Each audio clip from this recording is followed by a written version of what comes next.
सुट्टीचा दिवस. लहानपणी होतो तेव्हा भरपूर खेळायचो, मज्जा करायचो, मस्ती करायचो. अभ्यासाला सुट्टी असायची. मोठं झाल्यावर सुट्टीचा दिवस असतो तो म्हणजे ग्रॉसरीसाठी. पूर्ण घरामध्ये आठवडाभर काय लागणार आहे, काय नाही, भाजीपाला, किराणा अशा सगळ्या गोष्टी आणायच्या असतात त्या सुट्टीच्या दिवशी. इथे आम्ही मुलीला शाळेचा युनिफॉर्म घ्यायला आलो होतो. तर म्हटलं चला तुमच्यासोबत शेअर करते. तर इथे स्कूल युनिफॉर्म्स स्कूलमधूनच घ्यायला पाहिजे असं अजिबात कंपल्शन नसतं. तुम्हाला कमी किमतीची हवी असतील तर तुम्ही दुसऱ्या स्टोअर्समधून घेऊ शकतात. मल्टिपल स्टोअर्स असतात. कुठूनही घ्या, कसंही म्हणजे ते 2 कलर्स आहेत. आयदर ग्रे घ्या किंवा ब्लॅक घ्या. त्याच्यामध्ये पण असं अजिबातच नाहीये की शर्ट पॅन्टच असेल.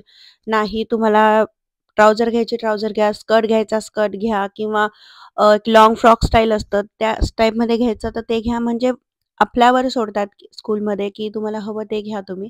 तर आम्ही तेच बघत होतो आणि स्कूल स्टोअरमध्ये भरपूर व्हरायटीज आहेत इथे आणि प्राईस पण डिफरंट डिफरंट असतात. सेट वाईज असतात प्राईस. तर ते सगळं आम्ही घेतलं आणि मग नंतर घरी आलो. घरी आल्यावर थोडीशी आवराआवरी केली किचनची. स्वच्छ किचनमध्ये काम करायला नेहमीच प्रसन्न वाटतं. अल्दो किचन घाण होणारच आहे, कारण आपण कुकिंग करतो वगैरे पसारा होणारच आहे. खरं तर ही कोणी म्हणेल काय डबल मेहनत आहे, की स्वयंपाक करायच्या आधी पुन्हा एकदा पहिले किचन साफ करायचा, ओटा क्लीन करायचा आणि पुन्हा मग एकदा घाण करायचं. स्वयंपाक करताना तर खराब होतोच. पण खरं तर ही ज्याच्या त्याच्या खरं इच्छेनुसार असतं. पण जेव्हा स्वच्छ असतं सगळं, तेव्हा आपल्याला काम करायला तिथे मजा येते. सगळ्यांना एक रिक्वेस्ट आहे, तुम्ही जर चॅनलवर नवीन असाल, तर ह्या चॅनलमध्ये vlogs, lifestyle, travel related, out of India कसं गोष्टी मॅनेज होतात, काय-काय असतं. आम्ही एखाद्या टुरिस्ट स्पॉटला गेलो, तिथे काय असेल, कसं असेल, त्याची पण इन्फॉर्मेशन असं सगळं ह्या चॅनलमध्ये आहे. जर तुम्ही ह्या सगळ्या गोष्टींमध्ये इंटरेस्टेड असाल आणि व्हिडिओज जर तुम्हाला आवडत असतील, तर please feel free to subscribe my channel.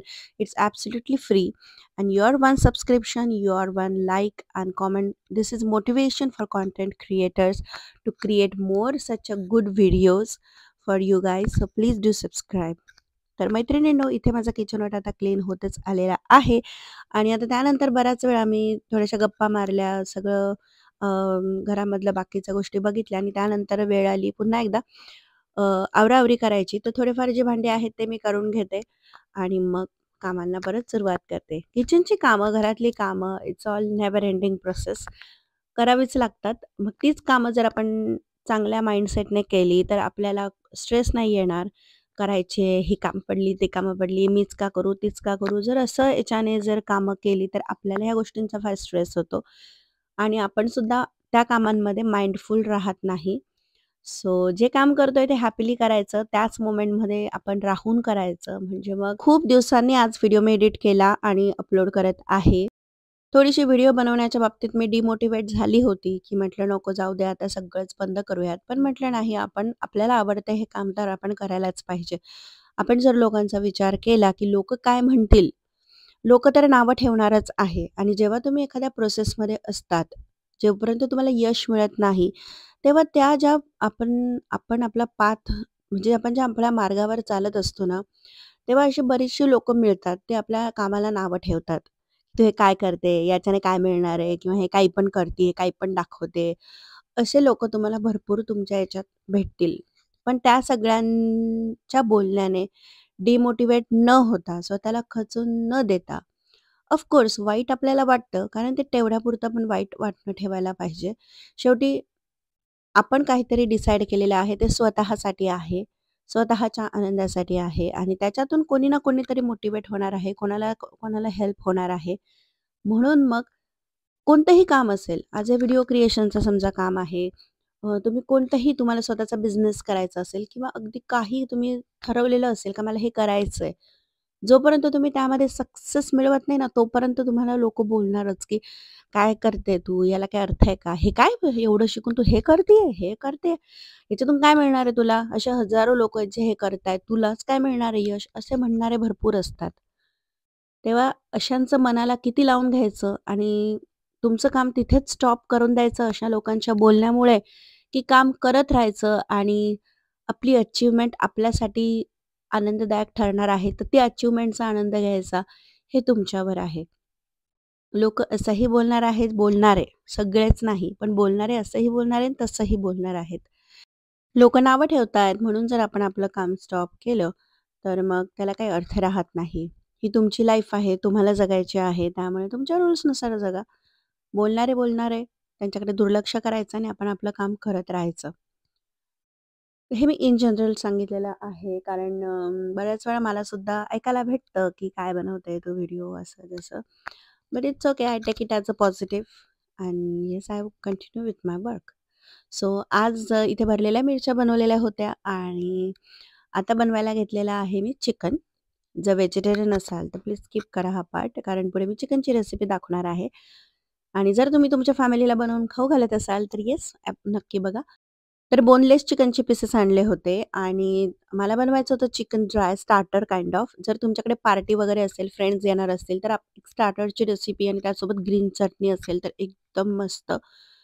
तर इथं बोनलेस चिकन घेतलेलं आहे. वॉश करून वगैरे घ्यायचं आणि त्यानंतर त्यामध्ये घालणार आहोत आपण बारीक चॉप केलेली कोथिंबीर. जास्त कोथिंबीर घ्यायची आहे आणि पुदिनासुद्धा आहे यामध्ये. पुदिना आणि कोथिंबीर दोघं बारीक चॉप करायचं आहे आणि यामध्ये घालायचं आहे.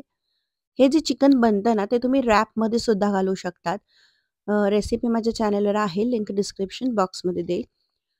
तर भरपूर पुदिना आणि कोथिंबीर घातलेली आहे. त्यानंतर लाल तिखट घालायचं आहे तुमच्या आवडीनुसार. इथे मी घालत आहे हळद आणि थोडीशी धना पावडर टाकत आहे. चिकन मसाला घालायचा आहे आणि थोडासा गरम मसाला. लहान मुलांना सुद्धा हेच चिकन जे असतं ना, हे स्टार्टर चिकन ते खूप आवडतं. माझी मुलं तरी खूप आनंदाने व्यवस्थित खातात आणि भरपूर अशी जिंजर गार्लिक पेस्ट मी इथे घातलेली आहे. चवीनुसार घालायचं आहे मीठ आणि दही.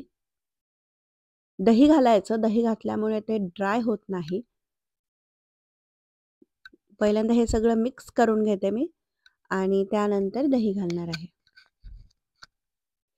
आणि जर तुम्ही व्हेजिटेरियन असाल आणि तुम्हाला असं स्टार्टर पाहिजे असेल, तर तुम्ही हे असं सेम पनीरसोबत सुद्धा करू शकता. पनीरचे लाँग क्यूब्स करायचे आणि त्यामध्ये हे सगळं मिश्रण म्हणजे जे मसाले मी ह्यामध्ये घातलेले आहेत, ते सर्व मिक्स करायचे म्हणजे टाकायचे आणि मॅरिनेट करायला ठेवायचं आहे पनीर आणि त्यामध्ये मग काय करायचं कॅप्सिकम असेल, अ, जाड ओनियन असेल, तो टाकायचा.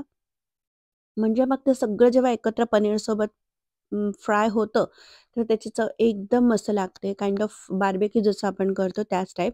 तर इकडे माझ्याकडे ग्रिल पॅन आहे. त्यामध्ये हे सगळे पीसेस मॅरिनेट एक साधारण 15-20 मिनिट ठेवले होते मी आणि ते ठेवलेले आहेत. थोडंसं झाकण ठेवणार आहे मी ते ह्यासाठी, कारण असेच ओपनली जर ते शिजवले तर ड्राय होतात खूप. सो थोडंसं झाकण ठेवून शिजू देणार आहे. Hardly it will take 15-20 minutes आणि खूप इन्स्टंट बनतात. तर हे बघा झटपट बनून तयार झालेले आहेत. आता वाजलेले आहेत 6:45. जेवण झालेलं आहे आमचं संध्याकाळचं. थोडंसं आईस्क्रीम खाल्लेलं आहे. तर मधल्या क्लिप्स मिस झाल्या माझ्या. आता सगळे मिळून मस्त आईस्क्रीम खातो आणि व्हिडिओ इथेच संपवते. आय होप तुम्हाला व्हिडिओ आवडला असेल. व्हिडिओ आवडला असेल तर चॅनलला सबस्क्राईब करा आणि हो, कोणाच्या बोलण्यामुळे, कोणाच्या सांगण्यामुळे तुमचं काम तुम्ही स्टॉप करू नका. चांगलं काम करत असाल तर ते नक्कीच करत राहा.